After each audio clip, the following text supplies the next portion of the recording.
Hello kiddos, I'm Pooja and today I'll be narrating a story about the fox and the yummy grapes. Once upon a time, in a big green forest, there lived a clever fox. He was known throughout the forest for his intelligence, but he also had a little problem. He could be quite greedy at times.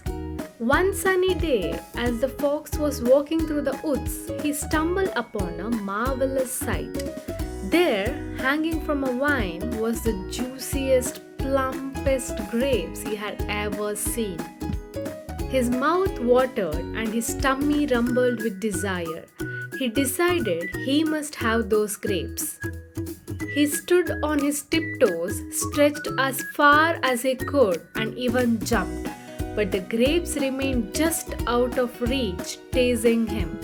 The fox was determined. He tried and tried, but the grapes seemed to be playing a trick on him, staying just beyond his grasp. After many failed attempts, Fox finally sat down on the forest floor, tired and frustrated. With a sigh, he said, "Those grapes must be sour anyway. I don't want them." He tried to hide his disappointment and walked away, pretending not to care. But as he wandered deeper into the forest, he couldn't stop thinking about those mouth-watering grapes. Deep down, he knew he still wanted them. His greed had made him pretend not to like something he couldn't have, and he was starting to regret it. The fox realized that he had made a mistake. Instead of being honest with himself, he had pretended to dislike the grapes because he couldn't get them. That wasn't a smart or honest thing to do, though. From that day on, the fox learned an important lesson. He understood that sometimes things don't go the way we want them to. It's okay to admit it when we can't have something. It's better to be truthful and not make excuses.